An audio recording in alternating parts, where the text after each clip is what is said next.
think it has been a very, very warm version, a nice one, a commercial one, but a nice one for the San Valentino with the Lady Valentine. You have seen, if you follow the camera, the images of the studio, you have seen that Matteo is now behind the microphone, and there's a special reason, because not only that he compiled his favorite top 5 with the songs we played, nearly all now, but there's one still missing, and we are going to talk about that one also, because it has been a special reason to search for and to select that song. So, Matteo, welcome in the show. Be very close to the microphone. Okay. Very, very close, because we need to listen to your voice very good, very strong. Can you introduce yourself? Who is Matteo Redigolo, and where are you from, and what are you doing, etc., etc.? Just a little biografia. First of all, I want to say a big ciao to all listeners of Venti d'Azzurro. Grazie. And also Radio Stad Den Haag. Mm-hmm. And also a big thank you to you, Marcello, for the beautiful day we have in Delft on Saturday, because we have lunch, we have dinner, and also a special party with scotch. It has been special. In the Culture Lab. Yeah, it has been wonderful to. It was a special day to remember. But also for me. Remind that also for me. So you are from Italy. Where are you from? What are you doing, etc.? I'm from. I live in a town between Treviso and San Donà, a small town, and I'm a really fan of Italo disco, like a Dutch say. And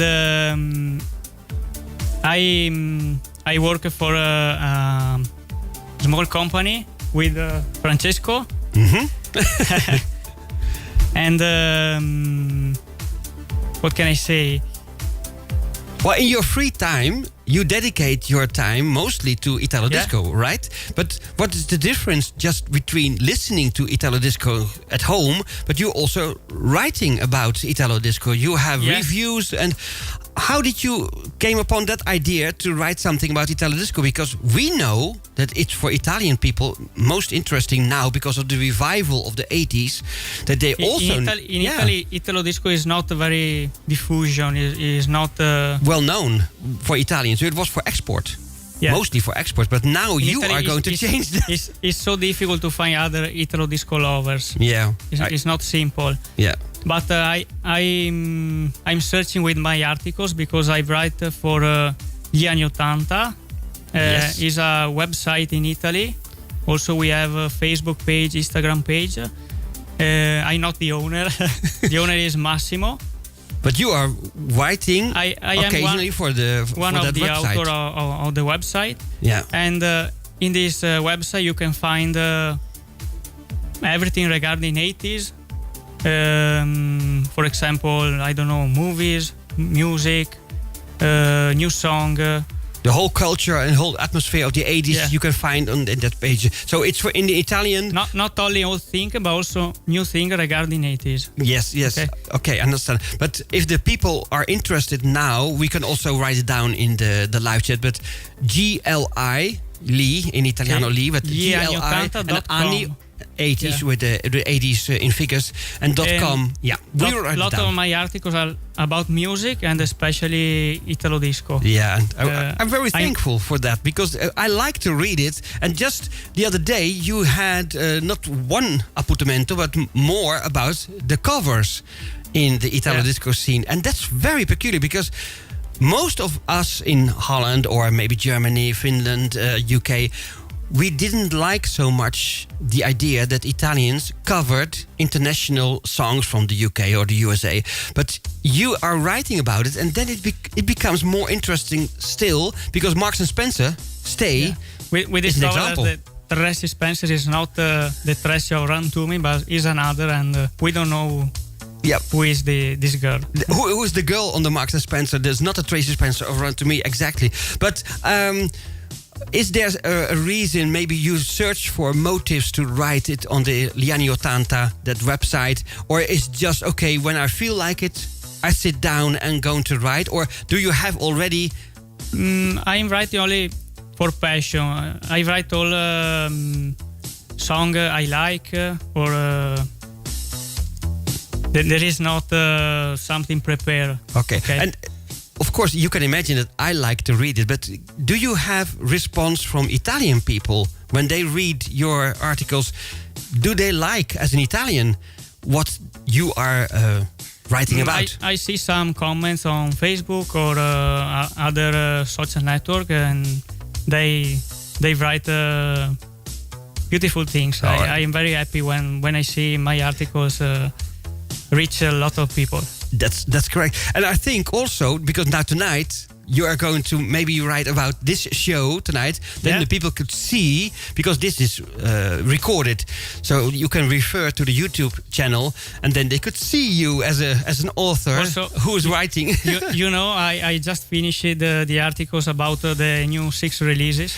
Oh, great! Yeah, of the event releases. And there was a question. Excuse me. There was a question in the live chat about the new releases, and they asked me, is there any news already when you can order them on the website? Well, we gave that notitia, we give that news when they arrive in Holland. So the people who are reading now or maybe listening to the radio, we have not received the vinyls from Italy yet. So if there's news to mention, to publish, we will do so via Facebook or whatever on the site. But it's still not possible because they haven't arrived.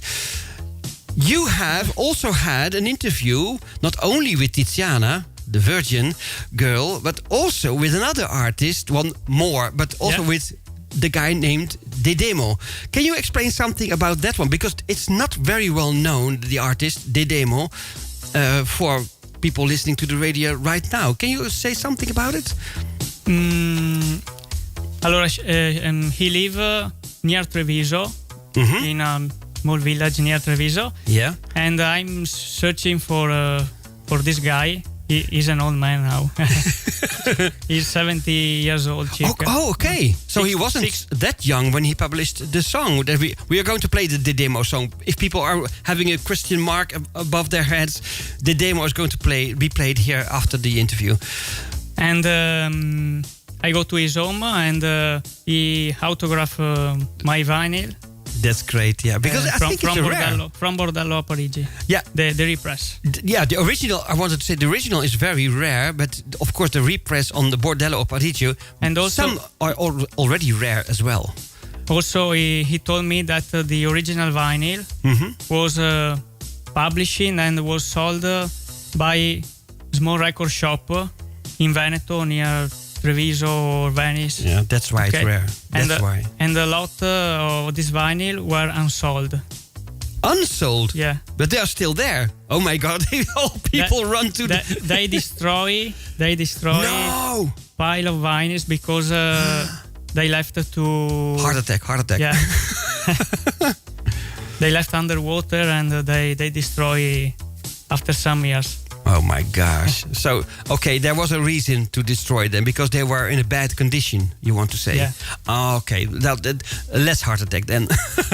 So, you have had the autograph of the demo. Is there any chance, I think not, because he's an old man, that there's going to be a new record by the demo, or is it just this and it's finished? I have a news for you because maybe last week I talked with Enrico Bertelli.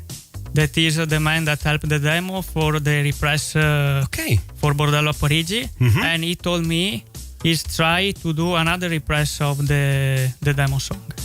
Ah, okay. So people, when you're listening or reading now in the live chat, this is good news if you want to purchase that record, which we are going to play now.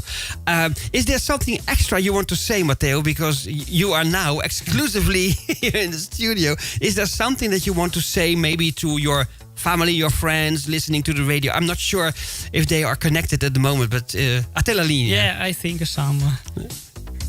Ciao a tutti. Grazie, sono contentissimo di essere stato qua. Grazie Marcello. E ricordati, bravo ragazzo. Numero uno! Okay, the demo song, please. If you can start that one, it's at the side of Michiel. And we're going to listen to that one. And maybe the repress, if we are lucky. Cross fingers, okay? Thank you, grazie Matteo! Grazie.